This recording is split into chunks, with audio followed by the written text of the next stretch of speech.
Hello বন্ধুরা, আজ আমাদের বাড়িতে রান্না হবে এই দেশি মোরগের লাল ঝোল। প্রথমেই মাংসটাকে বেশ ভালো করে পরিষ্কার করে ধুয়ে নেওয়া হয়েছিল। তারপর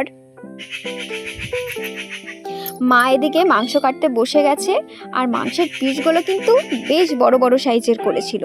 আমাদের রান্নাটা কিন্তু একদম কাঠের জালে, একদম গ্রামীণ পদ্ধতিতে হবে, আর তার টেস্টটাও কিন্তু একদম অন্যরকম হবে।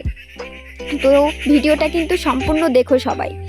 আর এদিকে আমি মশলার জন্য নিয়ে নিয়েছিলাম আদা, রসুন, কাঁচা লঙ্কা, তারপরে নিয়েছিলাম গোটা সব ধরনের মশলা, যেমন জায়ফল, জয়িত্রী, দারচিনি, এইগুলো সব একসাথে আমরা রোস্ট করে নেব।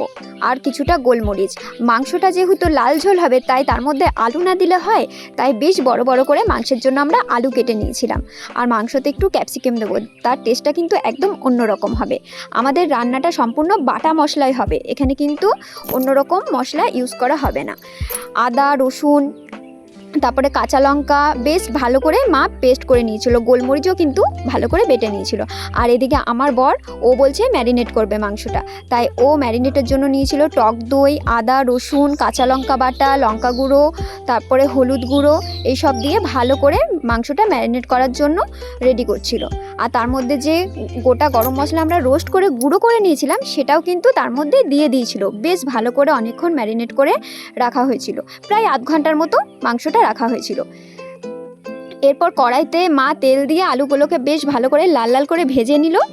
তারপর আমাদের তো রেডি। এদিকে কড়াইতে তেল দিয়ে ফোড়ন দিয়ে তার মধ্যে পেঁয়াজটা বেশ ভালো করে লাল লাল করে ভেজে নিচ্ছিল মা। পেঁয়াজটা যখন ব্রাউন কালার হয়ে এসছে, দেখলাম মা তার মধ্যে আরও কিছুটা বাটা মশলা দিয়ে আর টমেটো, তারপরে কাঁচা লঙ্কা বাটা দিয়ে বেশ ভালো করে মশলাটা কষিয়ে নিয়েছিল। পরিমাণ মতো হলুদ, লঙ্কা গুঁড়ো এইসব দিয়ে মশলাটা কিন্তু বেশ ভালো করে কষিয়ে নিয়েছিল। তারপর ম্যারিনেট করা মাংসটাও তার মধ্যে দিয়ে দিয়েছিল। আমাদের মাংসটা কাঠের জালে হচ্ছে, আর এই টাইমে কিন্তু কাঠের জালটা বেশ হাই থাকবে। তারপর ঢাকা দিয়ে বেশ ভালো করে মা কষিয়ে নিচ্ছিল। তারপরে ভেজে রাখা আলুগুলো দিয়ে বেশ কিছুক্ষণ নাড়াচাড়া করলো। তারপর ক্যাপসিকামও দিয়ে দিয়েছিল তার মধ্যে। প্রায় 5 মিনিট ভালো করে কষানোর পর মাংসর থেকে যখন মশলা থেকে তেল ছেড়ে এসছে, সেই টাইমে বাটি ধোয়া জলটা, যেটার মধ্যে ম্যারিনেট করা রাখা ছিল, সেই জলটা দিয়ে দিয়েছিল।